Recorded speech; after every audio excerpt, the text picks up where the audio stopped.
วกเจ้าบ่ฮ้อนเบิดนี่เหงื่อออกนี่ ฮ้อน ถึงเวลาเกิดภัยสงครามหรือว่าเพื่อนร่วมโลกเฮาตกทุกข์ได้ยากลำบากพวกเฮาอยู่เขตใดเขตประเทศไทยมันบ่เฮาก็มีอิหยังก็จังบริจาคมาช่วยเหลือซึ่งกันและกันสำหรับแต่คำว่าพระแท้ๆนี่สิบ่มีลำเอียงสิบ่มีเขมรสิบ่มีไทยแต่ว่าเฮาอยู่ในเขตคำว่าไทยเฮาก็เลยต้องซอยเหลือกันนั่นแหละเป็นที่น่าสงสารทั้งเบิดละสัตว์โลกเพราะความบ่รู้และความมีกรรมต่อกันจึงได้มาต่อสู้กันนั่นแหละเขาบ่ทันได้เห็นภัยในวัฏสงสารก็เลยต้องเป็นแบบนั้นแหละส่วนผู้เห็นภัยในวัฏสงสารผู้เข้าใจเรื่องกรรมคือการกระทำอันเกิดจากจิตเจตนาแต่จังเว้าออกมาทางปากหรือจังเฮ็ดออกมาทางกายพอเขาว่าท่านได้เห็นภัยในวัฏสงสารก็เลยเป็นแบบนั้นแล้วก็เริ่มรับบริจาคสำหรับผู้ที่ซอยท่านเรียกว่าภัยสงครามผู้ใดมีหยังสิบริจาคเข้ามากับบริจาคเข้ามาให้ได้2 ต่อในนามของสังฆทานบริจาคต่อหมู่สงฆ์คำว่าสังฆทานเนี่ยเป็นทานอันสูงสุดแล้วล่ะนั่นแหละแล้วเขาจังสิจัดแยกออกไปอีกต่อหนึ่งให้ทุกคนได้มีโอกาสการทำที่พึ่งแห่งตนเป็นที่พึ่งแห่งตนคือการได้ช่วยเหลือบุคคลผู้อื่นนั่นแหละถ้าตราบใดที่เขายังบ่ทันได้สิ้นอาสวะบ่ทันได้ถึงปณิพพานเขาก็ต้องเวียนว่ายตายเกิดมารับกินของเก่าที่เจ้าของเฮ็ดไว้นั่นแหละโดยบ่ต้องไปขออันใดตัวเองเฮ็ดไว้แล้วเขาก็ได้รับผลของกรรมนั้นๆสืบไปอยู่แล้วเจ้าแรกที่เพิ่นบริจาคมากคือเจดาวบริษัทโกลด์สตาร์เฟสเป็นไก่ขาไก่500 กิโลแต่สิตามมาโดยพืชผักอีหยังเพิ่นแน่ละก็สิมีในหั่นแหละบอกบ่ถูกแล้วแต่เพิ่นเจ้าสองก็สิของอันลุงซีฟู้ดจังซั่นแหละลุงซีฟู้ดได้มาก่อนแล้วล่ะเป็นเงิน100,000ในการที่สิคือตามความจำเป็นของหมู่ทหารมั่งหรือหมู่คนที่ศูนย์อพยพต่างๆที่เขาเดือดร้อนนะแต่ตอนนี้เขาบ่ทันได้ดำเนินการไปดอกเพราะมันสิยืดเยื้ออยู่ตอนนี้หลวงตาสินไปก่อนเรามีเงินหลาย หลวงตาสินทรัพย์แขววองไปก่อนโอ้ใส่แขวแล้วเศร้าวองแล้ว จังค่อยๆเวลาตกทุกข์ได้ยากเกิดภัยต่างๆก็ช่วยเหลือกันช่วยเหลือแบ่งปันการช่วยเหลือผู้อื่นก็คือการทำตนเป็นที่พึ่งของตนนั่นแหละเข้าใจบ่ล่ะคือยังหลวงพ่อบอกอยู่เรื่อยๆเด้ ถ้าท่านรักตัวเองจริงๆแล้วละก็เนี่ยท่านจะไม่ทำร้ายใครเลยมีแต่การช่วยเหลือและแบ่งปันแล้วก็บ่มีความอิจฉาริษยาพร้อมของบางอย่างก็วางจิตเป็นกลางและตลอดทั้งคำว่าอุเบกขาจังซี่อันนี้ควรอันนี้ไม่ควรบ่แม่นว่าอุเบกขาโดยบ่มีปัญญาอุเบกขาบ่แม่นว่างเฉยแบบนั้นอันนี้ควรอันนี้ไม่ควรพวกคนผ่านสันดานหยาบทั้งหลายอันนี้เอามาเทียบบ่ควรซอยเขาก็เลยต้องว่างเฉยกับพวกนั้นเข้าใจว่าล่ะบ่แม่นอุเบกขาไปเบิดเด้เทียบให้มันเห็นง่ายซื่อๆดอกอันนี้คือคนตกน้ำนี่สัวเป็นพระอันบ่ซอยแน่ปุ้มป่อมอยู่เฮาซอยได้เป็นผู้หญิงก็สร้างเฮาขึ้นไปอุ้มมาโลดล่ะยากหยังเนาะนี่บ่แม่นอุเบกขาแบบโอ้ยยันตะผิดวินัยยันตะผิดนั่นผิดนี่อันบ่ซั่นสัวเป็นพระนี่เว้าเทียบว่าพระนี่สิซอยได้บ่นะซอยได้เบิดนั่นแหละมันอยู่ที่เจตนาเหมือนกับภิกษุเถระ ผู้มีพรรษามากกับภิกษุบวชใหม่ผู้5-6 พรรษาเพิ่นพากันไปธุดงค์ไปตามป่าจาริกไปเห็นผู้หญิงผู้หนึ่งตกน้ำเป็นผู้สาวสำบัดส่วนผู้หนุ่มพระหนุ่มนี่เห็นบ่พระหนุ่มเนี่ยย่างอยู่ทางหลังเห็นแล้วพุ่นเพิ่นไปสำรวมระวังสังวรในวินัยเพิ่นกระถึกอยู่แต่ว่าบ่ฮู้จักเหตุการณ์เข้าใจบ่ล่ะบ่จักกาลเทศะก็เลยย่างกันโอ้บ่ได้เฮาต้องอุเบกขาว่าซั่นส่วนพระเถระผู้เฒ่าโดดตูมลงไปอุ้มขึ้นมาเอาเขามาวางไว้ฟังแล้วปลอดภัยแล้วก็ย่างหนีเสยแล้วเราก็ลืมแล้วเด้เข้าใจบ่ล่ะแต่ว่าพระผู้7 พรรษานี่ค่อยเฝ้าจับผิดค่อยแต่ว่าตัวเองสิเป็นอาบัตินำผู้นั้นเข้าใจบ่โอ้อาบัติสังฆาทิเศษไปแตะต้องกายหญิงเฮ็ดให้เฮาเศร้าหมองไปนำว่ะมันธรรมดาเด้เพิ่นว่า1 มื้อ 2 มื้อเว้าคิดแต่เรื่องเดียวบ่ปากบ่เว้าคือเก่ามื้อที่3ก็มื้อที่4นี่เว้ามันอัดอั้นตันใจท่านเป็นผู้บวชมานานท่านยังบ่ได้รู้อันควรหรือบ่ควรท่านไปจับต้องกายหญิงท่านบ่รู้ว่าท่านเป็นอาบัติการแสดงอาบัติของสังฆาทิเศษนี่ต้องอาศัยสงฆ์20 รูปท่านบ่รู้ฮะเพิ่นว่าพระเถระนี่ฮะ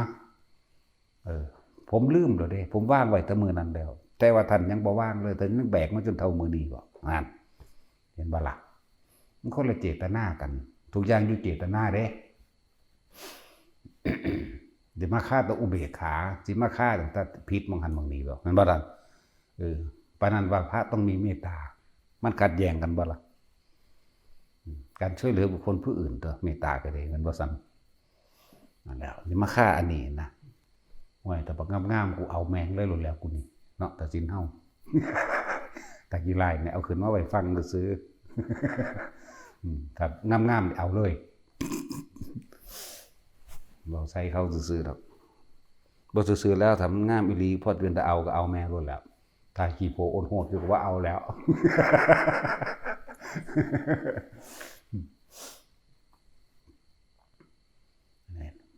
ให้ไปเทียบเอาบ่ยืนยันตัดสินว่าผิดหรือถูกขึ้นอยู่กับการที่จะตัดสินใจของบุคคลผู้นั้นเข้าใจว่าล่ะคนผู้นั้นเวลาไปประสบเหตุการณ์แบบนี้ก็เอามาเปรียบเทียบเอาตัวเนาะให้นัยยะแม่ให้นัยยะเอาซื่อๆได้นี่ไหนพูดถึงว่า คนที่เคร่งในพระวินัยจังซั่นก็มีอยู่ก็ถือว่าดีแต่ว่าบ่รู้จักว่าอันใดควรอันใดบ่ควรต่างหากล่ะบ่จักคำว่าเจตนากับบ่เจตนาตัวใดเป็นกรรมกันแน่เห็นว่าซั่นจิตเจตนาความคิดที่มีอารมณ์นั่นแหละเป็นกรรมความคิดที่เจาะจงแล้วก็มีอารมณ์พร้อมจึงเรียกว่ากรรมได้เกิดขึ้นแล้วเพราะว่ามีอารมณ์คือคิดเอาง่ายๆนี่เฮาบ่ได้ไปตีเขาดอกแต่ว่าอาทิตย์ที่แล้วได้เคยผิดเถียงกันมาแน่แม่นบ่บัดนี้มื้อนี้มาเนี่ยนอนคิดอยู่อ๋ออีห่ามันใครกูตบปากว่าซั่นนั่นกรรมสำเร็จแล้วเข้าใจบ่นี่สำเร็จทั้งใจแล้วนั่นแหละส่วนพระเพิ่นโดดลงไปซอยผู้หญิงตกน้ำขึ้นมาไว้ฟังแล้วเพิ่นหนีล่ะเพิ่นลืมล่ะเพราะเพิ่นอยู่กับตัวเองเพิ่นบ่ได้อยู่กับผู้อื่นฟังดีๆเด้อส่วนภิกษุ7 พรรษานี่อยู่กับผู้อื่นบ่ได้อยู่กับตัวเองเอาง่ายๆเพิ่นอยู่กับลมหายใจเพิ่นอยู่กับความรู้สึกในกายพระเถระนั่นเพิ่นลืมแล้วได้นั่นอันผู้หญิงที่เพิ่นอุ้มขึ้นมานี่ส่วนพระหนุ่มยังตำหนิเพิ่นอยู่ตลอดเห็นบ่แบกอยู่ทั้ง4คืนบ่นั่นแหละเพิ่นอธิบายให้ฟังว่าจังไคแน่นั่นแหละแล้วบ่ได้มีเพิ่นบ่หนีหรอกเพิ่นอธิบายให้ฟังซื่อท่านพูดเรื่องอะไรเหรอเราลืมไปแล้วนะเห็นไหมโอ้บ่ธรรมดาเด้แต่ท่านยังแบกอยู่ตั้ง4 วัน 4 คืนนั่นแบกทั้งตำหนิว่าไปอยู่ใกล้คนที่เป็นอาบัติแต่ของที่เศร้ามองไปนำบ่มีทางบุคคลผู้หนึ่งบริสุทธิ์แล้วจะทำให้บุคคลผู้หนึ่งบริสุทธิ์ด้วยนั่นเป็นอันไม่มีทำไม่ได้เหมือนกันกับบุคคลผู้เศร้าหมองนั่นจะทำให้ผู้อื่นเศร้าหมองด้วยก็เป็นอันไม่มีเป็นไปไม่ได้เหมือนกันเห็นบ่ล่ะมันขึ้นอยู่กับคนผู้นั้นเองต่างหาก ก็สั่นก็เอาคนบริสุทธิ์คือพระพุทธเจ้าเพิ่นเพียงให้เฮาบริสุทธิ์นำก็ได้ตัวถ้ามันเฮ็ดได้นะมันบ่ล่ะบัดนี้ผู้นี้เศร้าหมองผู้นี้เศร้าหมองมีความแค้นมีความอาฆาตเก็บกดแล้วสิเอาความแค้นอาฆาตเก็บกดความบ่ดีนี่ไปยัดให้ผู้อื่นได้อยู่บ่ก็บ่ได้นั่นแหละมีเว้าเรื่องจิตเจตนาเลยเด้เว้าเรื่องจิตได้นี่ผู้ใดเห็นจิตผู้ใดทันความผิดเจ้าของก็จบละพูดถึงว่าให้นัยยะแต่ละคนเด้อเบิ่นค่าตะผิดระเบียบเนาะมันสิเว้าเรื่องผิดระเบียบกฎหมายโลกกับกฎหมายธรรมนี่กับไอ้พระวินัยนี่มันห่างไกลกันกระดอเด้นั่นแหละคือเขาเอากฎหมายโลกมาควบคุมกฎพระวินัยคนละอย่างกันเลยข้อให้ตัดสินหาจะผิดเนาะนั่นแหละต่างกันอยู่พูดถึงว่าสำหรับคนที่ต้องการที่จะช่วยตัวเองด้วยวิธีการช่วยเหลือผู้อื่นนั่นแหละใครอยากทำที่พึ่งของตนก็ต้องคือการได้ช่วยเหลือบุคคลผู้อื่นนั่นแหละที่พึ่งของตนแท้ๆอันหนึ่งคนเฮามันบ่อยู่ผู้เดียวเลยดอกเนาะถ้าเกิดมาก็ยังอาศัยพ่อแม่เป็นผู้เลี้ยงมาไหมนั่นบ่ล่ะจึงใหญ่ได้นั่นแหละ ผู้ใดอยากมันร่วมบริจาคสังฆทานโดยเขามาสู่สถานถ้ำพุทธครุการามโดยหลวงพ่อมนพอันนี้เป็นตัวแทนรับแทนหมู่สงฆ์กรับทั้งเบิดทั้งสงฆ์ในลอยองค์นี้แหละบริจาคได้รวมมาได้นะมีอีหยังสิเอามาก็เอามาโหลดกับของใส่จำเป็นทั้งหลายในการดำรงชีวิตประจำวันแต่ละคนบ่ว่าจะเป็นอาหารบ่ว่าจะเป็นยาเครื่องนุ่งห่มเครื่องใส่สอยสำคัญของหมู่ทหารมันนั่นแหละที่เห็นขอเขามากกับมีหยังยากันยุ่งเนาะยากันยุ่งถุงเท้ายากันยุ่งถุงเท้าแป้งเนาะขนาดมันหนาวแล้วมันก็หามบาดอยู่เด้ทหารก็เลยเนาะตึงมันบ่ค่อยได้อาบน้ำบ่ได้อาบน้ำเด็กพวกนี้มันได้ลบได้ลี่อยู่นั่นแล้วถ้าน้ำหนาวก็หนาวได้บัดนี้เสียงระเบิดตูมตามมามันก็เหือสัตว์ออกได้คนมันบ่ธรรมดาเด้มันย่านตายอยู่เด้แต่ว่าเขาก็ต้องสู้เป็นธรรมดาเป็นเรื่องของกรรมนั่นแหละ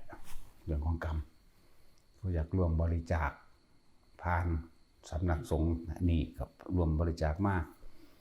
ว่าจะเป็นอาหารยารักษาโรคเครื่องที่อยู่อาศัยและเครื่องอำนวยความสะดวกสบายหลายอย่างเครื่องป้องกันผดพื้นขั้นป้องกันสังขัง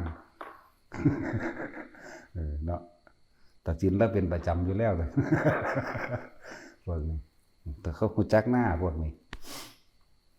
นะก็แล้วแต่ตามกำลังตัวเอง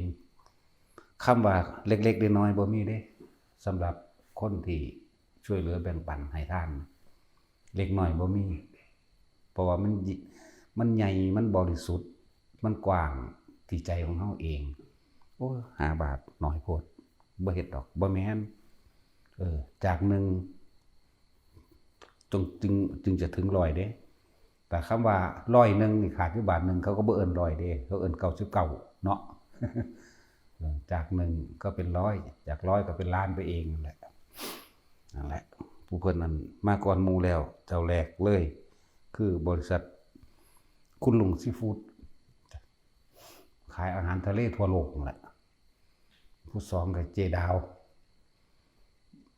ซึ่งกับเพิ่นก็เป็นหลักทางอาหารในเฮาอยู่นี่มาตลอดนั่นแหละเป็นหลักสังฆทานในบัดนี้บริษัทโกลด์สตาร์เฟสตอนนี้ก็ว่ายังนิ้วหักบ่หรือนิ้วบ่ดีอาหารเป็นพิษยังก็ว่าไปนั่นแหละเนาะพวกประสาทมันยากอยู่เด้มันเศร้ายากเลยเป็นนั่นเป็นนี่เป็นนั่นเป็นนี่พวกประสาทเนาะ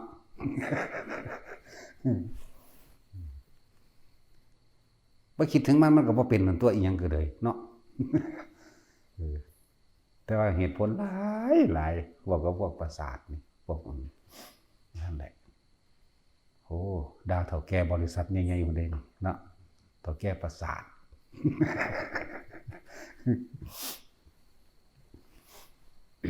สำหรับผู้ต้องการรวมบริจาคก็รวมมาก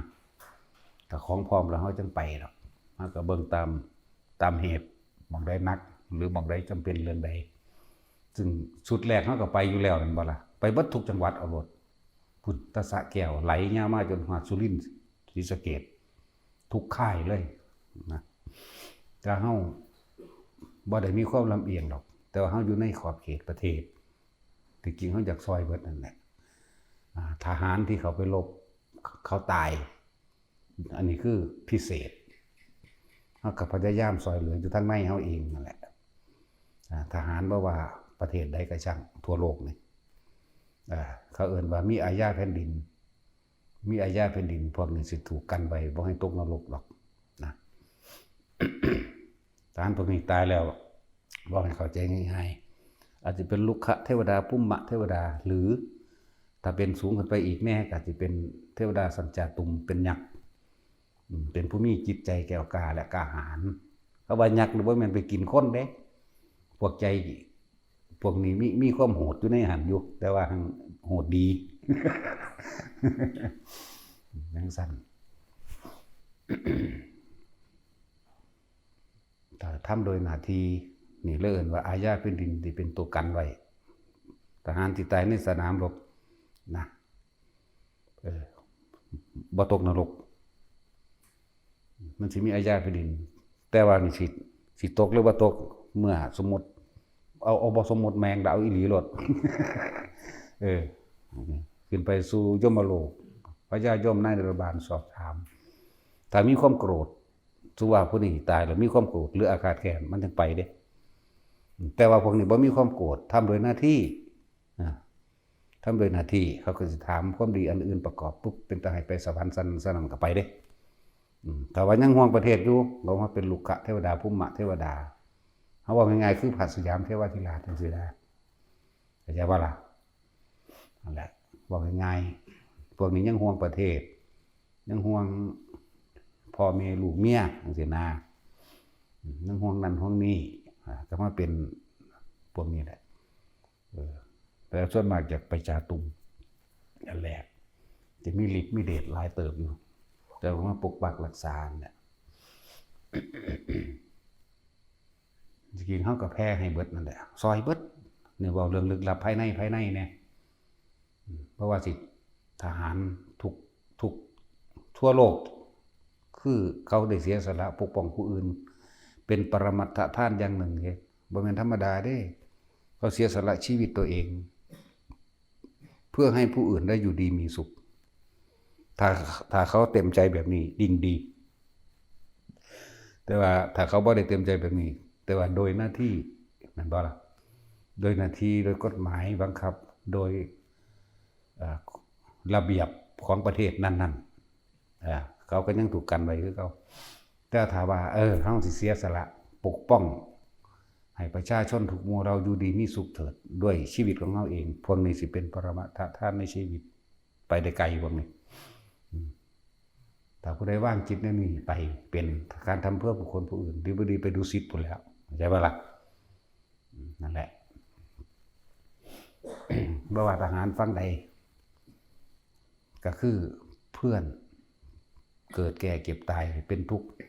ด้วยกันทั้งหมดทั้งสิ้นเฮาบ่ได้ลำเอียงว่าไผเป็นไผเด้เบิ่งก็เบิ่งไปอยู่หั่นแหละเพราะสัตว์ทั้งหลายแล้วนี่เกิดมาเพราะความไม่รู้ซอยเบิดส่วนเขาสิรับการช่วยเหลือหรือคำแนะนำให้เป็นไปตามทางบ่นั้นก็เป็นเรื่องของเขาอย่างนึงคือคนเดียวนี้แหละแนะแล้วบ่เฮ็ดก็เป็นเรื่องของท่านนั่นว่าซั่นผู้ใดเฮ็ดผู้นั้นก็ได้รู้ได้ตามประสบการณ์ของตนเองเป็นความรู้จริงของผู้นั้นก็ธรรมดาล่ะมันเป็นเรื่องสงครามด้วยนะก็เว้าเรื่องสงครามนำแน่จักหน่อยนั่นแหละที่จริงก็อยากซอยทั้งสองฝ่ายนั่นแหละเพราะว่าเฮาบ่มีฝ่ายเฮาอยู่กลางเบิดพุ่นฮอดรัสเซียฮอดยูเครนฮอด อิสราเอลฮอดฮามาสบัดนั่นแหละซอยเหลือสัตว์โลกเรียนว่าสัตว์โลกเฮาเป็นเพื่อนทุกเกิดแก่เก็บตายด้วยกันทั้งหมดทั้งสิ้นเด้เฮาบ่ได้อยู่ข้างไผลำเอียงกับไผนี่สำหรับเรื่องลึกลับแน่เป็นแบบนั้น ผู้อื่นเขาเฮ็ดอยู่เฮ็ดแต่ทุกคนที่อยู่โดยแคล้วคลาดปลอดภัยเพราะว่ารู้จักอยู่ว่านั่นคือกุศลกรรมเป็นบุญกุศลกรรมที่ตัวเองเฮ็ดมาเด้พวกเฮาบ่ฮู้หรอกว่าเฮาคือมาอยู่จังซี่ได้ปลอดภัยแบบนี้ได้แม้นสิมีภัยหมดได้ก็สร้างแล้วสิมีบุญญาฤทธิ์นี่บุญนี่เกิดเป็นความสำเร็จเฮ็ดให้เฮาแคล้วคลาดปลอดภัยได้แม้นเขาสิรบกันก็มีเหตุให้เฮาหนีมาอยู่จังซี่คือว่าคนที่อยู่หม่องรบคักๆนี่บุญสินำพามาให้อยู่หม่องปลอดภัยเองแต่ก็บ่ฮู้โตเด้แจ้ว่าฉะนั้นเฮาต้องเฮ็ดอีหยังที่มันเป็นบุญเป็นกุศลไว้ให้เจ้าของแบบนี้แหละบุญนั่นแหละสิคอยปกป้องคุ้มครองเฮาเองเพิ่นจึงว่าบุญเป็นที่พึ่งของสรรพสัตว์บาปเป็นที่ทำลายสรรพสัตว์เพื่อไม่ให้ถึงบุญนั่นแหละเฮ็ดไปโลดมีผลอยู่ในนี่มันเป็นเรื่องที่ละเอียดลึกซึ้งถ้าเฮาได้ฟังได้ศึกษาด้วยตนเองจากพระไตรปิฎกมั่งจากครูบาอาจารย์ผู้เพิ่นเอาของจริงออกมาเว้าธรรมะลึกซึ้งธรรมะจริงๆจากทั้งภาคปฏิบัติทั้งภาคปริยัติมาร่วมกันมาอธิบายฟังพวกเฮาสิเข้าใจพวกเฮาสิเข้าใจลึกซึ้งเองแล้วพวกเฮาก็สิค่อยๆฝึกหัดปฏิบัติตนเอง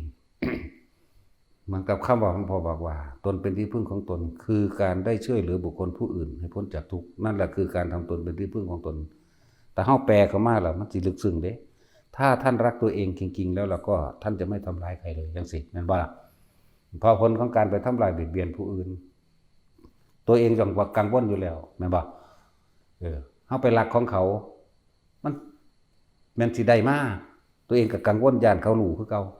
นั่นแหละคือการทำร้ายตัวเองเราไปทำลายเฮาไปฆ่าคนเฮาไปตีคนไว้มองหันมองนี้ไว้บัดนี้บ่กล้าไปมองหันได้บ่ย่านเขาจับได้ย่านเขารู้แน่ก็เลยบอกว่าการทำร้ายผู้อื่นนั่นแหละคือการทำร้ายตัวเองการช่วยเหลือผู้อื่นก็คือการช่วยเหลือตัวเองนั่นบ่ซั่นส่วนตัวการนินทาผู้อื่นก็คือการเอาพุ่มความชั่วร้ายในตัวของเองออกประจานเด้อยากว่าคนที่นินทาบุคคลผู้อื่นนั่นแหละเพราะสิ่งที่เขามีสิ่งที่เขาเป็นเขากำลังเอาออกไปเผยแผ่ผู้อื่นฟังแต่เฮาอันพิจารณาโดยดีๆโดยแยบคายนี่เด้อผู้ใดเป็นแนวใดก็สิคิดว่าผู้อื่นเป็นแนวนั้นเว้าด้วยอารมณ์เด้เห็นบ่เบ้หน้าเบ้ตายุ่มปากงิ้งแขวหยักคิ้วหยักไหล่แสดงอาการฟึดๆฟัดๆนั่นแหละคือคนผู้นั้นเป็นเองเด้คนผู้กำลังเว้าพื้นคนนินทาผู้อื่นเลยเอาสิ่งตัวเองเป็นดิ้นออกมาเว้าอยากบ่จังซั่นแหละนั่นแหละการนินทาผู้อื่นก็คือการเอาสิ่งที่ตัวเองเป็นนั่นแหละออกมาคุยเนี่ยฟังให้มันดีเอาไปพิจารณาให้มันแยบคายเด้แต่ว่าเจ้าของบ่รู้ตัวเด้โอ้ยมันคือหยังนี่เนาะแนวบ่เคยเห็นแนวบ่เคยหูยินก็สร้างกูสิยกตัวอย่างเหตุผลมาอ้างได้เบิดเป็นเรื่องต่างประเทศบ่เคยเห็นจักเทื่อก็สร้างก็ประสามารถมายกอ้างว่าคนผู้นั้นเป็นแบบนั้นเป็นด้วยอารมณ์เลยถึงจิตถึงใจขนาดถึงอารมณ์ขนาดนั่นแหละตอนนั้นเขากำลังประจานตัวเองเด้เดี๋ยวใครมีสิ่งใดใครเก็บสิ่งใดเอาไว้เขาก็จะแสดงสิ่งนั้นออกมาเข้าใจป่ะล่ะแล้วสิแสดงออกมานั่นแหละภูมิจิตภูมิธรรมภูมิรู้หรืออารมณ์ของเขาก็เป็นแบบนั้นเขาสะสมโดยสัญญาของเขาสะสมโดยอารมณ์ของเขาเวทนาของเขาวิญญาณของเขาเห็นบ่เวทนาสัญญาสังขารวิญญาณที่เขาสะสมเอาไว้นี่เต็มอยู่นี่จิตแปลจิตมันก็รู้มันก็สั่งสมของมันอยู่แล้วเวลาแสดงออกมาเปีย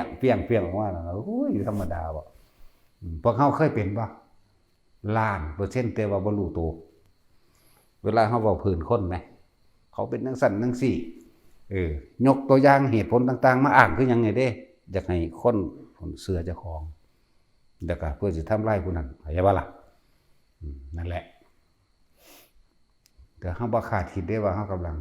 ทำลายตัวเองหรือเวลาใดก็ช่างเนี่ยที่เราโกรธเกลียดหวังทำลายบุคคลผู้อื่นให้ผลเสียหายชีวิตและทรัพย์สินเวลานั้นเรากำลังทำร้ายตัวเองอย่างคาดไม่ถึงมันเป็นการสั่งสมอารมณ์บดี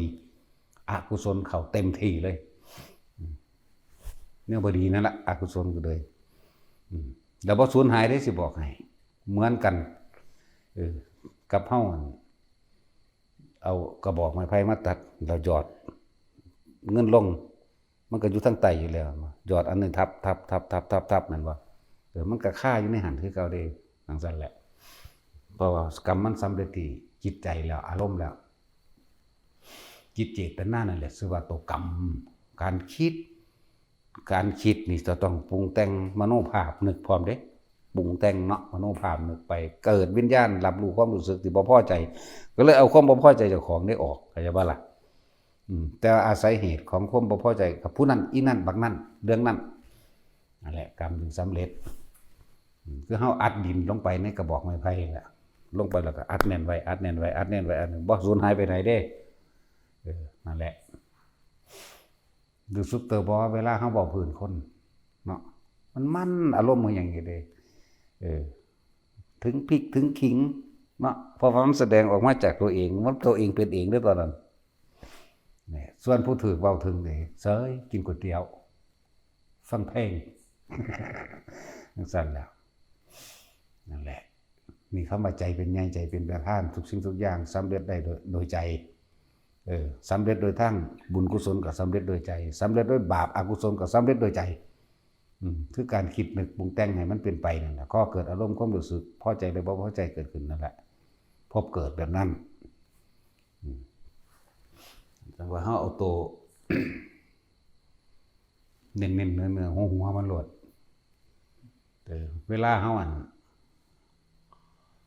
คิดถึงบุคคลที่รักเฮาก็สิปรุงแต่งภาพสัญญามันก็ขึ้นรูปร่างหน้าตาเขาก็ขึ้นบ่มันอยู่ในความจำเฮานี่แหละโอ้ยไปอยู่จังได๋เนาะห่วงเขาได้บัดนี้นั่นอารมณ์เกิดแล้วเห็นบ่ห่วงเขาแล้วพบเกิดแล้วเด้นั่นเวลาเฮาผู้เฮาสร้างคือกันก็อยู่ในความจำเฮานี่แหละเนาะภาพเพิ่นปรุงแต่งไปทั้งจะปาดคอมันจะบิดโตมันขาดเครื่องจังซี่อารมณ์เฮาเกิดนั่นแหละพบเกิดเป็นเฮ็ดจังได๋เฮาสิเฮ็ดบ่ให้มันพบเกิดได้อะไรมันต้องมีการฝึกให้พวกเฮาอยู่กับลมหายใจคิดถึงตัวเองตามประสบการณ์จริงในชีวิตจริงของเจ้าของเด้อเรื่องเวลาเฮาโกรธเกลียดเครียดแค้นไผก็สร้าง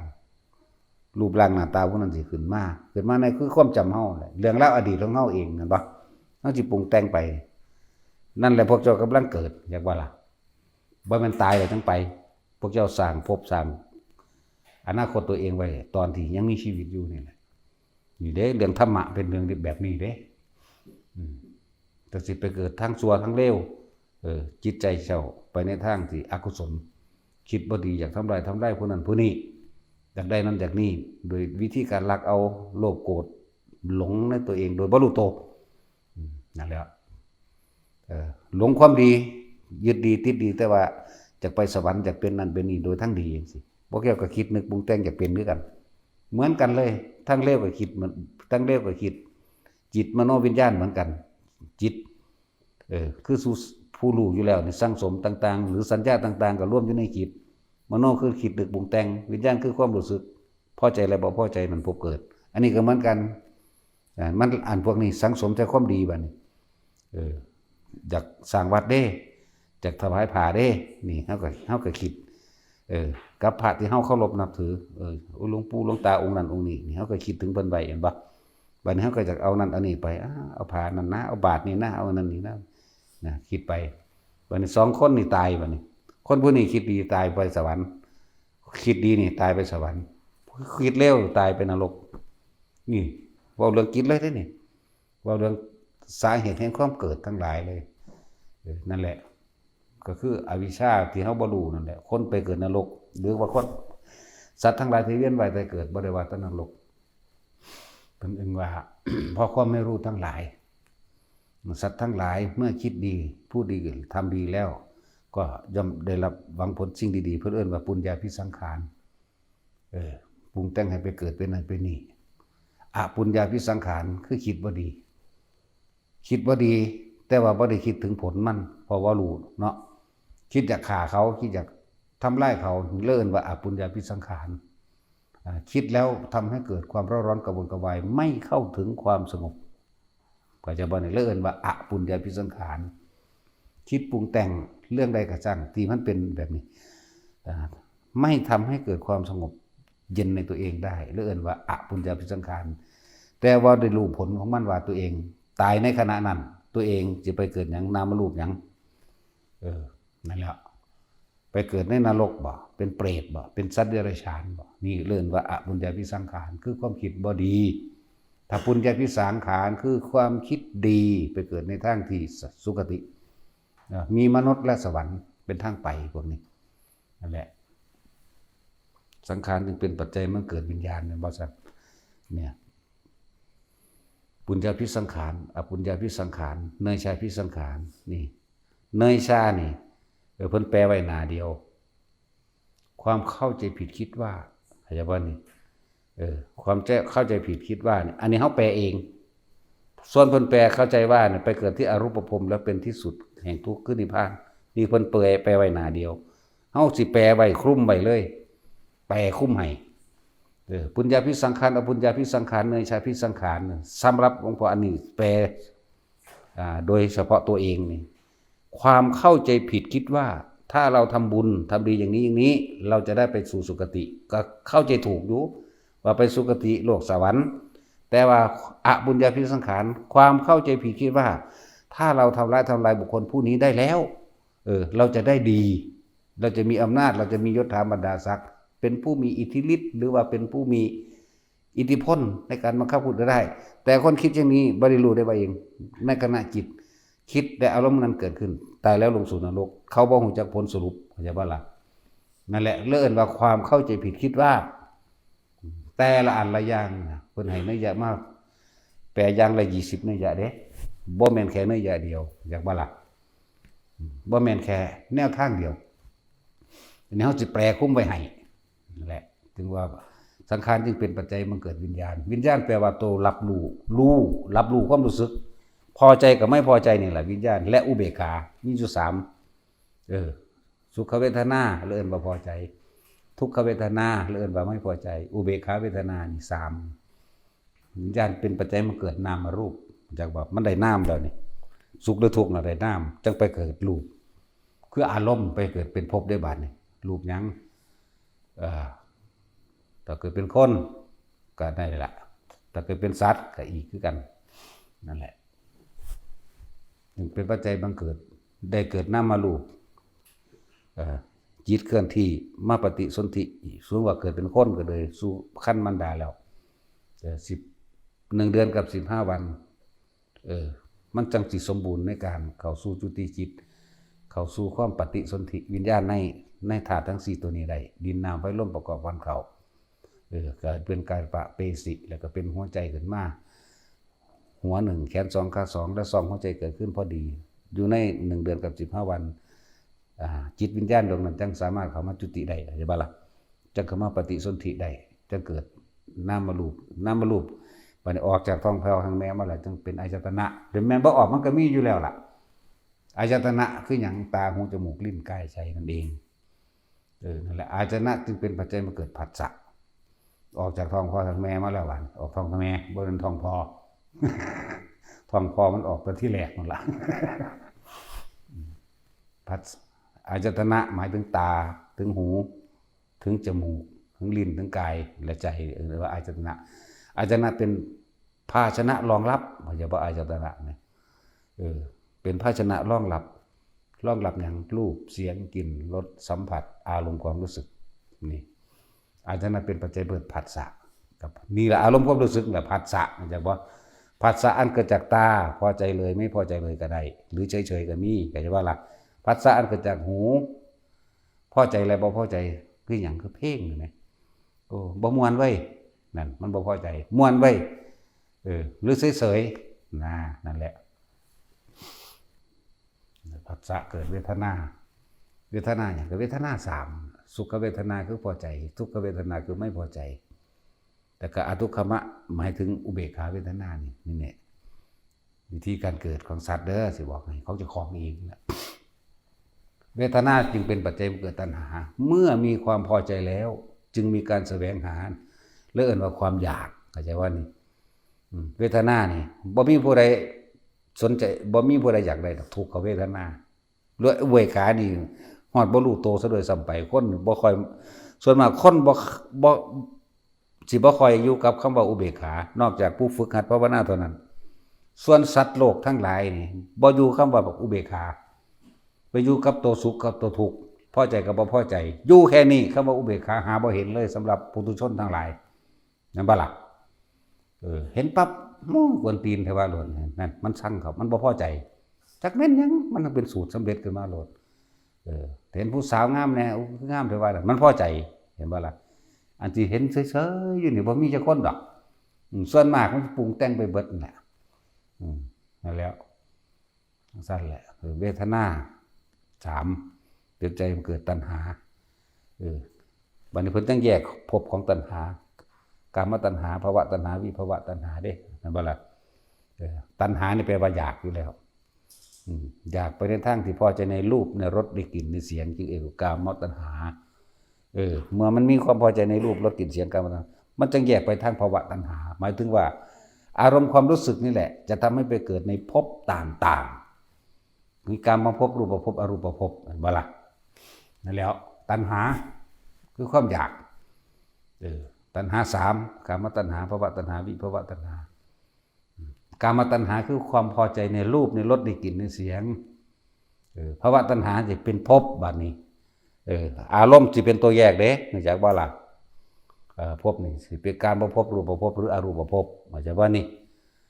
อารมณ์จิตนั่นแหละวิภวตัณหาคือความบ่พอใจอย่างพอคือจังเฮาได้มีดมากคือกันเอามีดแต่ว่ามีดที่เฮาพอใจเนี่ยเป็นมีดแหลมบ่แม่นมีดอิโต้เอามีดมาให้แน่เดี๋ยวเข้าใจบัดนี้เขาไปเอามีดอิโต้มาให้บ่แม่นนี่เห็นมีดคือกันเด้ล่ะเนาะนั่นแหละแยกแบบนั้นนั่นแหละตอนจังว่าเป็นปัจจัยมันเกิดภพบ่แม่นเดี๋ยวเอาตัวนี้ก่อนเอากามตัณหาลืมแล้วนี่เป็นปัจจัยให้มันเกิดเวทนาเป็นปัจจัยให้เกิดตัณหาตัณหาเป็นปัจจัยให้เกิดอุปาทานเนาะอุปาทาน4เวลาเฮาอยากได้อันนึงเวลาเฮาอยากได้อันใดอันหนึ่งเฮาสิมีเหตุผลคือทิฏฐิเห็นบ่คือความคิดเห็นขึ้นมาแสดงเจตนาว่าอยากได้หรือเจตนาว่าสร้างเนาะนั่นแหละจังว่า ตัณหานี่เป็นเหตุเป็นปัจจัยให้บังเกิดอุปาทานเนาะอุปาทาน1ทิฏฐุปาทานหมายถึงเอาความคิดเห็นตัวเองเป็นใหญ่สมมุติว่าเฮาพอใจบุคคลผู้ใดผู้หนึ่งเฮาสิหาเหตุผลต่างๆมายกอ้างว่าเจ้าของพอใจอยากได้เห็นบ่อีกอย่างนึงถ้าบ่พอใจเด้ก็สิไปหาเหตุผลต่างๆมายกอ้างนั่นแหละคือเอาความเห็นตัวเองเป็นใหญ่เข้าใจบ่จากการได้ยินได้ฟังได้รู้ได้เห็นได้เป็นมาเขาเรียกว่าทิฏฐุปาทานเอาความคิดเห็นตัวเองมาเป็นใหญ่มาเป็นผู้นำมาเป็นน้ำหน้าเพื่อให้ผู้อื่นยอมรับเข้าใจว่าล่ะนี่แหละทิฏฐุปาทานก็เลยต่อมาก็ศีลพจตุปาทานก็คือจากการได้ยินได้ฟังได้รู้ได้เห็นได้เป็นมาถ้าเป็นอาหารได้กินมาถ้าเป็นเสื้อผ้าได้นุ่มๆมาหรือแข็งๆมาหยาบละเอียดนั่นแหละชื่อว่าศีลพจตุปาทานจังมาแสดงกามุปาทานหมายถึงตามความพอใจของตัวเองกามุปาทานคือในรูปในรสในกลิ่นในเสียงนั่นแหละเข้าใจว่านี่มันสิยกเข้ามายกมาเป็นเหตุผลอ้างต่างๆสารพัดอ้างทั้งความเกลียดอ้างทั้งความรักก็มีเห็นบ่แต่จะเป็นอัตตวาทุปาทานเกิดอารมณ์ความรู้สึกที่พอใจและไม่พอใจขึ้นนี่เลยว่าตัวตนที่แท้จริงเนี่ยอัตตะนี่วาทุปาทานอัตตะหมายถึง นี่ความรู้สึกได้เกิดขึ้นแล้วนี่วาทุหมายถึงปากที่พูดออกไปปาทานกับสิ่งที่ตัวเองยึดมั่นถือมั่นอุปทานสี่แต่สิสรุปแล้วเป็นก้อนเดียวกันเด้อบ่ได้แยกแบบนี้คือมันเร็วเหมือนกับก้อนเดียวกันเลยไหมแต่วันนี้แยกความเร็วของมันให้พวกเข้าฟ้อได้เข้าใจในความละเอียดความคิดนี่เร็วเห็นปะเอิ้นว่าทิฏฐุปาทานเอาความเห็นตัวเองเป็นใหญ่จากสิ่งที่ได้ยินได้ฟังได้รู้ได้เห็นและได้เป็นได้กระทำมาได้ลิ้มได้รสได้สัมผัสมาแล้วเอาความเห็นจากของมาเป็นเหตุอ้างเป็นไงกามุปทานตามความยินดีพอใจของตัวเองนี่กามุปทานแล้วอัตตวัตถุปทานอันเกิดจากความรู้สึกนี่อุปทานจึงเป็นปัจจัยมันเกิดภพเข้าใจบ่ว่านี่ภพนี่ภพทั้ง3ได้บัดนี่จึงบอกแต่ละคนให้เข้าใจเข้าว่าความรู้สึกของเฮาในความพอใจและไม่พอใจนั่นแหละเอิ้นว่าภพบ่แม่นว่าตายแล้วจึงจะไปเกิดในภพในกามภพหรือรูปภพหรืออรูปภพบ่ทันได้แม่นมันไปสร้างไว้ตอนที่บ่ทันตายเข้าใจว่าล่ะคืออารมณ์ความรู้สึกเข้านั่นแหละพอใจกับไม่พอใจนี่เห็นบ่นี่จึงเป็นปัจจัยเกิดภพสมมติว่าเฮาเกิดอารมณ์ความรู้สึกผู้ใดอารมณ์ข้างในจุดใดจุดหนึ่งกับบุคคลผู้ใดผู้หนึ่งหรือสัตว์สิ่งของเรื่องใดเรื่องหนึ่งก็ตามอารมณ์ข้างเข้าใจว่าอารมณ์ข้างตายขณะนั้นปุ๊บก็ไปตามภพนั้นจึงบอกว่าอารมณ์ความรู้สึกนั่นแหละคือตัวภพนั่นแหละภพได้เกิดขึ้นแล้วเห็นบ่ล่ะเมื่อภพเกิดตายปั๊บชาติหมายถึงเกิดเลยตายแล้วเกิดเลยเด้ที่พวกเขาได้ยินว่าไปเฝ้าศพตัวเองไปไห้ไปห้องอยู่น้ำอันนั้นอันนี้มันบ่แม่นเด้นั่นน่ะหมายถึงตายปุ๊บจุตินี่เคลื่อนที่ไปทันทีเด้จิตติดที่ไหนนั่นเห็นบ่ล่ะย่อมไปเกิดที่นั่นหมายถึงว่าไปเกิดเมืองหันซะก่อนหมายถึงไปจุติที่นั่นเพราะเป็นดังพื้นนาแหมคิดถึงคนพวกนั้นเอิ้นว่าจิตติดที่ไหนจิตมีที่ตั้งเข้าใจบ่นี่ที่มันค้างไว้นี่นะมันไปหาคนผู้นั้นก่อนนี่อารมณ์มันค้างอยู่บัดจึงบอกว่าชาติมันแปลว่าเกิดคือเกิดเลยเมื่อมีชาติมีการเกิดแล้วก็มีความแก่คือชราชาติชรามรณะเนี่ยแล้วก็เกิดแก่เก็บตายเวียนว่ายอยู่เพราะสำนีหนึ่งไหมเกิดชาติชรามรณะเนี่ยโศกปริมีแต่เกิดแก่เจ็บแล้วมีแต่ความทุกข์โศกเท่านั้นเองเด้โศกปริเทวนาทุกขโทมนัสสุปยามีแต่ความขับแค้นอับอั้นตันใจเวียนว่ายตายเกิดเฉพาะนี่คือเหตุเกิดของหมู่สัตว์ทั้งหลายอย่างว่าล่ะ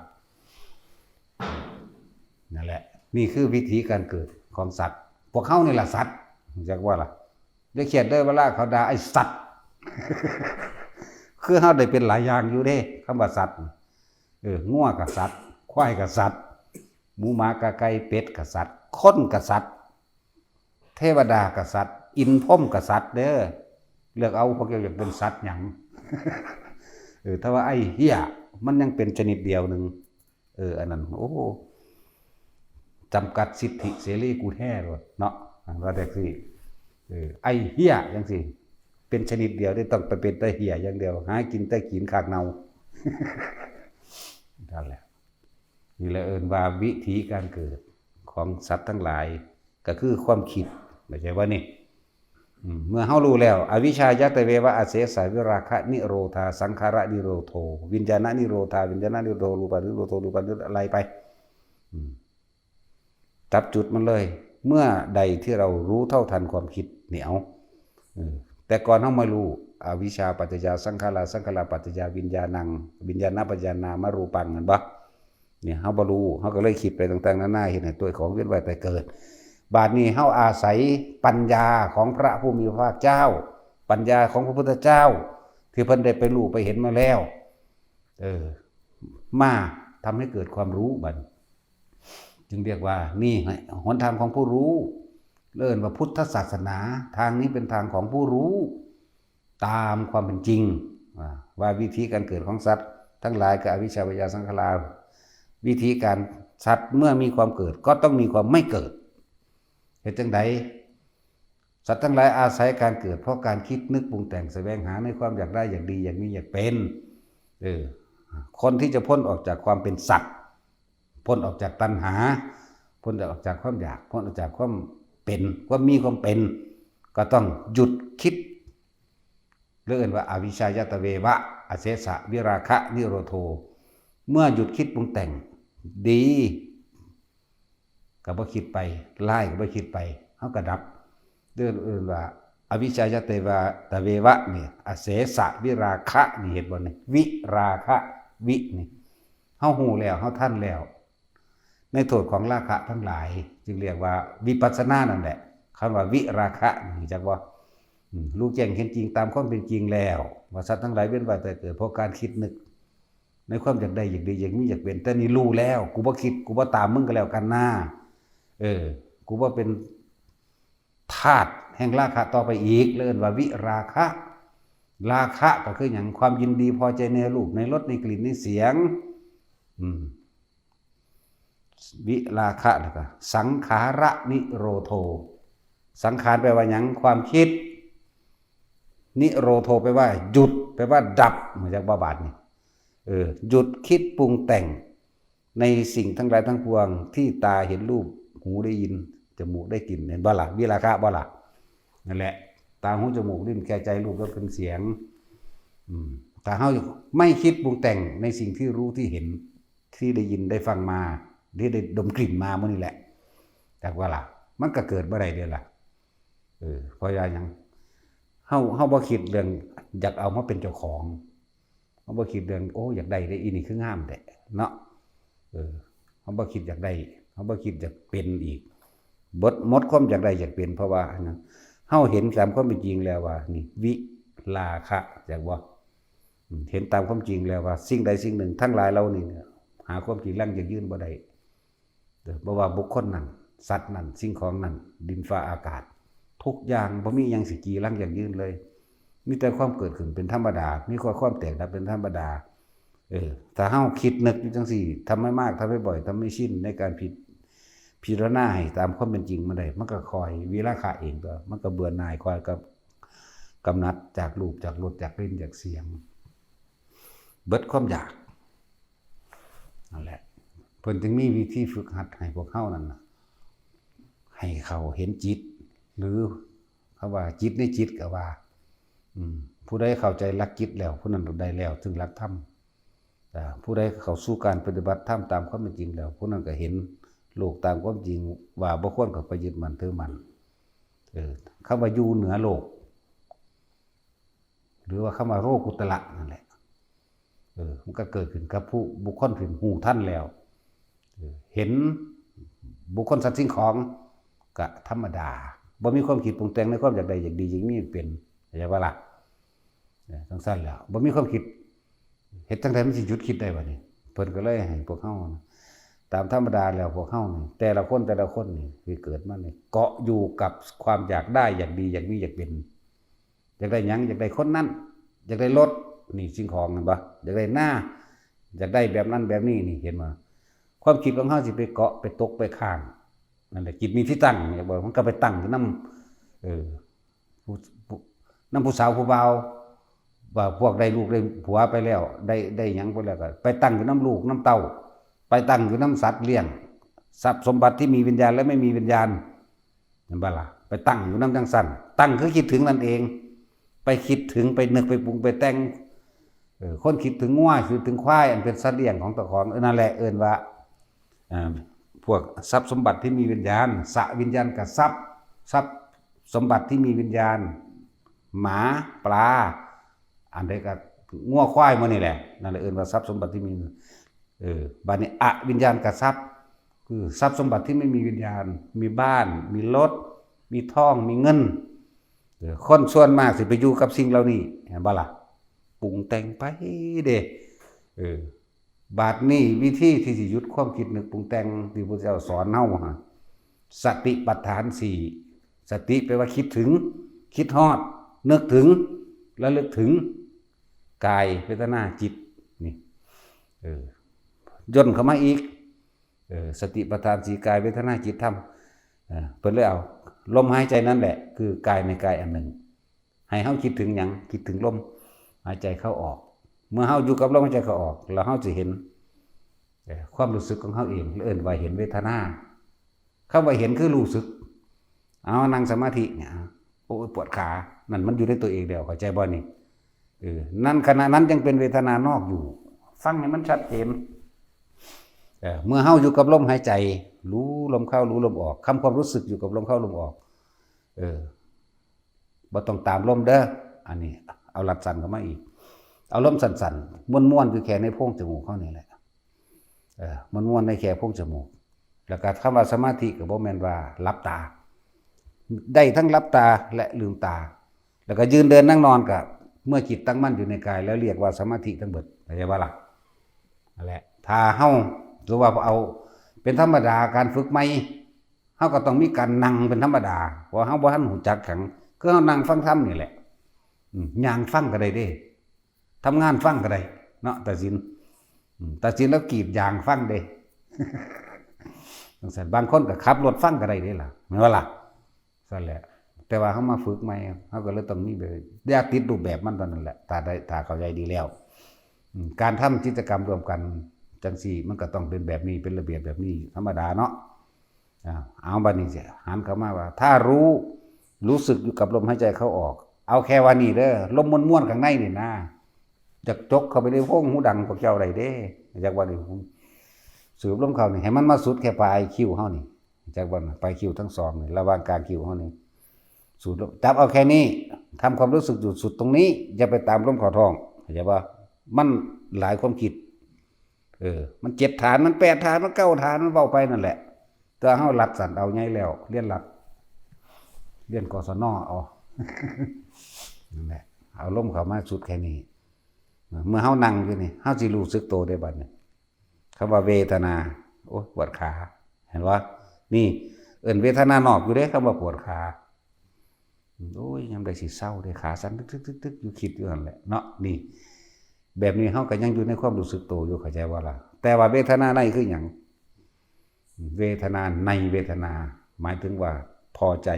กับไม่พอใจเด้อแม่นบ่ซั่นสุขเวทนาหรือทุกขเวทนานี่เมื่อเฮานั่ง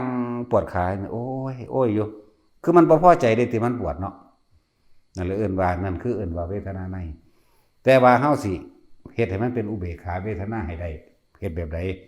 คือการทรงฌานเจริญฌานโดยอานาปานสติที่แนะนำอยู่ดีว่าเฮาสิสร้างกรรมฐานมาหนึ่งหรือฐานที่ตั้งให้จิตเพื่อให้จิตตั้งมั่นตั้งตรงไหนบัดนี้สิเป็นอุเบกขาเวทนาคนสิอยู่2อย่างเท่านั้นส่วนมากพอใจหมายถึงสุขเวทนากับบุคคลที่รักสัตว์สิ่งของเนาะไม่พอใจกับบุคคลที่เกลียดและสัตว์สิ่งของเข้าใจบ่นี่บัดนี้อุเบกขาเวทนาคือหยังก็เลยต้องอาศัยลมหายใจเข้าออกสำหรับคนที่ฝึกไปแล้วความรู้สึกอันเป็นอุเบกขาเวทนาเนี่ยคนที่บ่รู้จักแต่บ่ฝึก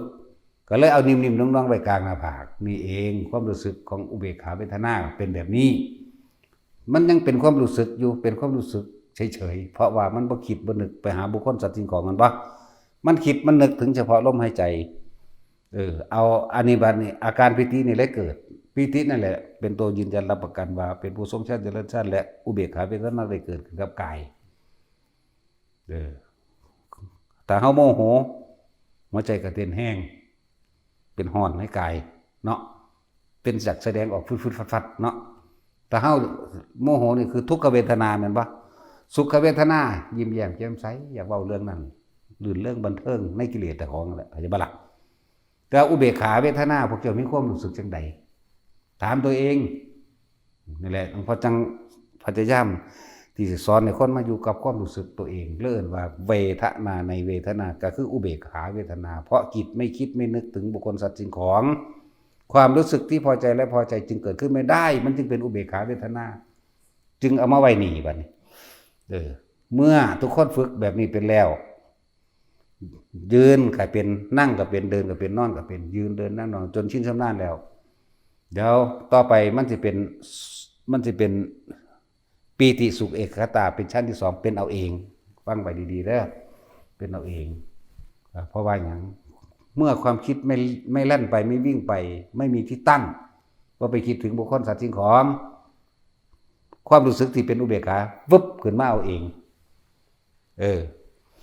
แต่ว่าในความรู้สึกนี่ ที่มันเกิดขึ้นระหว่างกลางหน้าผากหรือกลางคิ้วของเอง มันไม่ได้อยู่ที่เดิมเด้อบางครั้งก็เคลื่อนขึ้นบนหัวก็ให้เข้าใจว่านั่นคืออุเบกขาเวทนาเหมือนเดิมนั่นคืออาการปิติว่าเฮายังอยู่ในฌานที่2เข้าใจว่านี่ปิติยังน่วงบนหัวบางคนก็เป็นหมุนบางคนเป็นบอนบางคนก็เป็นขึ้นลมหัวกุดบางคนก็เย็นซับซ่านลงกลางสมองบางที่มันก็เคลื่อนลงมาเกิดระหว่างทำกลางหน้าอกเลยนิ่มน่วงเตะผากยังไงนิ่มน่วงบนหัวยังไงหน้าอกก็อย่างนั้นเข้าใจบ่ล่ะแต่ว่าบางคนก็เป็นนิ่มๆน่วงๆเย็นๆน่ะนะอันนึงแล้วแต่ศัพท์ไปมันสิใส่ได้อันเดียวกันนั่นแหละนั่นแหละแล้วแต่ศัพท์วิธีสื่อสารของความรู้สึกนี่มันเป็นอยังที่ยากเติบอยู่ได้เนาะบางคนก็ยังว่าเป็นบอนเอาบอนกับบอนเป็นขึ้นสิปลาดุกบอนบุอีขึ้นว่านี่อยู่นี่เพิ่นว่าบางคนก็ว่าเป็นต้นเอาต้นกับต้นมันต้นมันนี่ บางคนก็ว่าเป็นตึงๆนั่นแหละให้อยู่ในความรู้สึกนี่แหละในความรู้สึกนี่เป็นความรู้สึกที่เป็นอุเบกขาสำคัญนะความรู้สึกที่เป็นอุเบกขาเนี่ยมันยังไม่รักมันยังไม่เกลียดเด้จากโบราณตัวนี้จะเป็นดุจดังว่านายประตูทวารหรือยามตัวนี้สิเป็นตัวสติเฝ้าจับความคิดเอิ้นว่าจิตในจิตแต่เขาอยู่ในตรงนี้ได้แล้วนี่จุหัวกระซางอยู่นี่ก็ตามถ้าความคิดไปปุ๊บตัวนี้สิหายเข้าใจปะเข้าไปคิดหาผู้นั้นผู้นี้นะไปสั่งเขาไปหักเขานั่นนะความรู้สึกนี่หายแล้วบ่เป็นกลางแล้วเป็นบ่บันบ่เป็นอุเบกขาแล้วบ่เป็นกลางแล้วปุ่นมันไปยินดีพอใจกับบุคคลที่พอใจสัตว์นั้นสิ่งของนั้นถ้าไปหาคนบ่พอใจมันคิดความรู้สึกได้ออกทันทีนี่ก็เลยว่ามันเป็นดุจว่านายประตูทวารเป็นดุจดังย่ามเฝ้าจะจับผิดความคิดเฮาที่เกิดจากตาจากหูจากจมูกจากลิ้นจากกายของเฮาเองอาจจะว่านี่อันเกิดจากรูปจากรสจากกลิ่นจากเสียงที่เฮากระทบสัมผัสนั่นน่ะแต่เฮาเฝ้าดึงปึ๊บขึ้นมาจมูกเหมือนเดิมนั่นแหละจึงบอกว่าเขาสิหยุดความคิดหยุดเดี๋ยวใดเอาลมหายใจนั่นแหละเป็นตัวหยุดเฝ้าคิดถึงลมหายใจตัวซ้ำมันบ่ได้คิดไปหาผู้อื่นไกลเห็นบ่ล่ะทำให้บ่อยทำให้มากทำให้ชินเดี๋ยวมันก็รู้เองดอกทำให้เป็นดุจดังญาณนั่นน่ะญาณะแปลว่ารู้บัดมันสิรู้ท่านความคิดเจ้าของเองรู้ท่านเขาตัวมันก็จะเห็นลึกเข้าไปยิ่งกว่านั้นสังขารุปเปขญาณเข้าไปเห็นความคิดปรุงแต่งแต่เราไม่ได้มีอารมณ์ไปกับสิ่งที่มันคิดความคิดคือความคิดคือแยกแยะต่างหากได้บัดนี้แต่ว่าล่ะฝึกไปซะก่อนเว้ามันสุดอยู่นี่เว้าได้เบิดนั่นแหละแต่ผู้เฮ็ดถึงที่มันสิงงแต่เฮาเว้าแล้วเพิ่นสิไปจับเอาแต่ยอดมาพุ่นเนาะพวกมาฝึกใหม่ก็ไปฝึกให้จับเอาอุณาโลมให้มันถนัดซะก่อนย่างก็เป็นขับรถก็เป็นทำงานก็เป็น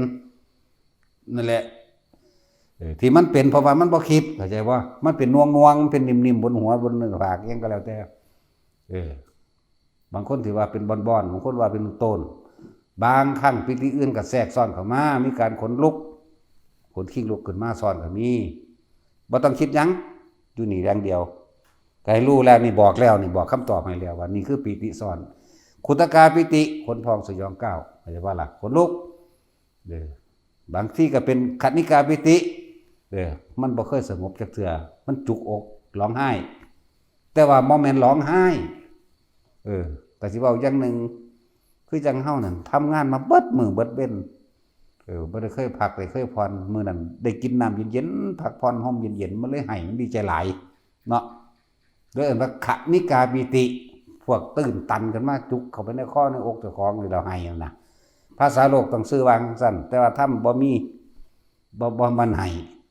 เพื่อเลิ่นซะปิตินะนี่บางทีมันก็แทรกซ้อนขึ้นมาภารณาปิติแทรกซ้อนบางทีก็เป็นคือจังร่างกายเฮาโยกนี่เด้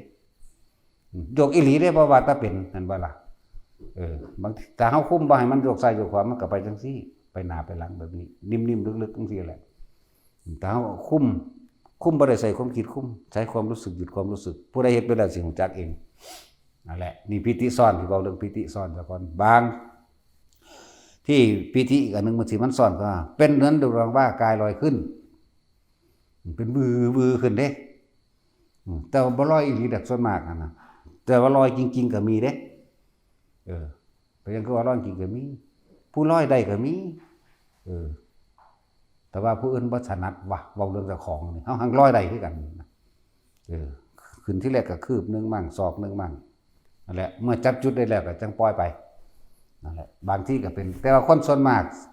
สิเป็นแค่ความรู้สึกว่าตัวเองลอยขึ้นนี่แหละผมพอเป็นอย่างขึ้นเน้นให้ทุกคนทำสมาธิลืมตาบ่ให้นั่งรับตามันสงสัยมันเฮ็ดให้เฮาวอกแวกคิดแป๊บมันหยังวะเมื่อตาเบิ่งมาโลดสมมุติว่าเฮาทำถ้านวงนี่เฮารู้ลมหายใจก็ออกนั่งเก้าอี้โซฟาขาขึ้นห่างเซ้ยแต่ว่าลมหายใจกับอันความรู้สึกนวงเสียงเคาะแคกๆข้างหน้าตามันเห็นอยู่มันเลยบ่สงสัยเข้าใจว่าล่ะบางทีก็ขี้โกะขี้เกียมเคาะแคกๆไปใกล้เคียไปก็แล้วไปเห็นบ่ล่ะเจ้าถ้ารับตาเมื่อตาปึ้งนั่นออกล่ะเป็นความเคยชินในการคิดมากนั่นบ่นั่นแหละเลยให้มื่นตาเบิ่งโลด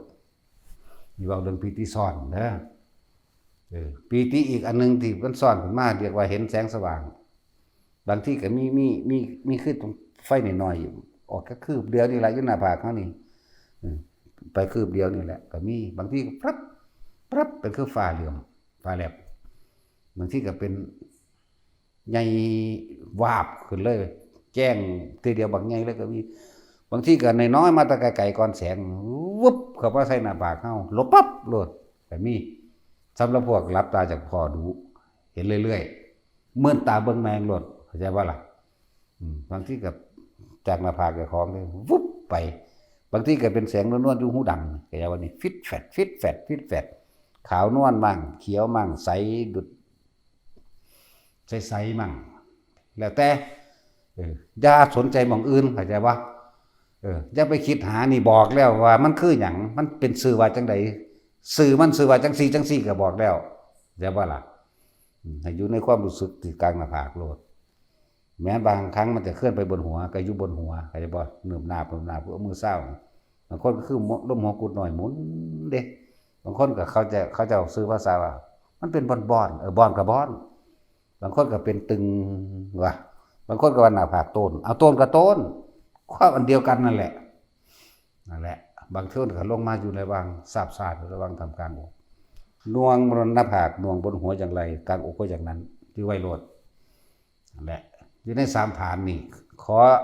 พวกเขาให้เข้าใจว่าอย่าหนีออกจากเรือนกายจึงเรียกว่าวิหารธรรมก็ว่าอยู่ในเรือนแห่งกายอยู่ในสติปัฏฐานเหมือนเดิมสติตั้งมั่นอยู่ในกายเรียกว่าสติปัฏฐานอยากว่านี่ตั้งมั่นในกายตั้งหม่องใดรู้สึกโตนั่นแหละสติก็เลยระลึกถึงความรู้สึกโตตั้งอยู่ในกายตั้งอยู่ในเวทนาจิตในจิตก็คือสติกำกับความคิดของใดแล้วนี่เอาตัวนี้เป็นย่ามเป็นตัวสติเป็นตัวรู้สึกโตมันคิดไปแล้วตัวนี้หายเมื่อกี้กูคิดถึงผู้นั้นเว้ยดึงปั๊บขึ้นมาลมมันก็ขึ้นมาใหม่เข้าใจว่าล่ะเฮ็ดที่เขานี่แหละพวกเจ้าสิฮู้จักว่าคำว่าธรรมในธรรมคือหยังธรรมคือสิ่งทั้งหลายทั้งปวงแม่นเบิดโลกกับธรรม8กับแม่นบ่ว่าสุขบ่ว่าทุกข์บ่ว่าบ่พื้นคนหรือคนบ่พื้นเข้าใจว่าล่ะคนไม่นินทาผู้อื่นไม่มีในโลกเฮาสิเปลี่ยนคำใหม่เข้าใจว่าตั้งแต่กี้เข้าข้างเจ้าของคนไม่ถูกนินทาไม่มีในโลกว่าซั่นเนาะคนไม่นินทาผู้อื่นไม่มีในโลกก็แล้วกันเนาะทั้งสั้นแล้วนั่นแหละโลกธรรม8สุขก็รู้ทุกข์ก็รู้นี่เพิ่นเปรียบเทียบโดยโลกเด้แต่ว่าถ้ามีจริงไม่มีสุขไม่มีทุกข์ไม่มีดีไม่มีเลวไม่มีผิดไม่มีถูกแต่ว่าเพิ่นเปรียบเทียบโดยธรรมสิ่งใดๆดังใจสิ่งใดๆตามที่ตัวของปรารถนามุ่งหวังก็ให้มันฮู้แต่ว่าสิ่งนั้นก็ต้องเสื่อมไปเป็นธรรมดาเพื่อเรียนว่าสุขก็รู้ทุกข์ก็รู้นินทากับสรรเสริญก็เป็นของคู่กันได้มากกับเสียไปก็เป็นของคู่กันเห็นบ่ล่ะเรียนว่าโลกธรรมมั่งจิตนี่รู้ที่ถูกโลกธรรมกระทบแล้วไม่หวั่นไหวมันก็พ้นตัวคำว่าจิตกับผู้รู้กับจิตขึ้นเดียวกันรู้หยังรู้ว่าอินิดารู้ว่าอินิย่องบักนี้ด่ากูบักนี้ย่องกูรู้ซื่อๆเด้บ่ปรุงแต่งนึกต่อเข้าใจบ่นี่ความรู้สึกพอใจแล้วบ่จะเกิดบ่ได้พบรับผลตัว ก็หูเท่านั้นแหละได้อันนี้มาก็ใส่ไปบ่ได้ดีใจเสียใจอิหยังกับมันเอานี่ได้อันนี้มามีสิใส่ไปทางใดใส่ไปบ่ได้ดีใจเสียใจพอใจบ่พอใจบ่มีเด้แต่ว่าอันนี้ควรนี่บ่ควรอันนี้เป็นโทษอันนี้เป็นประโยชน์เท่านั้นนึงได้บัดนี่นั่นแหละทำในธรรมก็คือความพอใจและบ่พอใจในสิ่งทั้งหลายทั้งปวงของเฮาเองจากบ่นี้นั่นแหละคำว่าอารมณ์ยินดีพอใจนั่นพาพวกเฮาเกิดจากบ่นี้อาสาวะแปลอารมณ์ความรู้สึกที่คล้องอยู่คนนั้นมันก็คล้องอยู่กับความพอใจของของเองเห็นบ่พอใจในรูปพอใจในรสพอใจในกลิ่นพอใจในเสียงรูปรสกลิ่นเสียงเป็นเสบียงแห่งทุกข์จากว่าล่ะนั่นแหละฝึกเอาเฮ็ดไปเรื่อยๆพวกเจ้าเข้าใจดอกคำว่าทำในธรรมคือหยังพ้นออกจากธรรมเลยบ่มีผิดบ่มีถูกเนาะทั้งเบิดนี่เรียกว่าธรรมในธรรมเกิดแก่เจ็บตายก็เอิ้นธรรม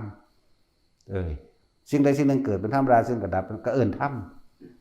แต่ว่าเฮาบ่เกิดบ่ดับแล้วมันเห็นมั้ยเนาะจังเอิ้นว่าเหนือธรรมโอ้เว้ายอดอีกแล้วสมาทาน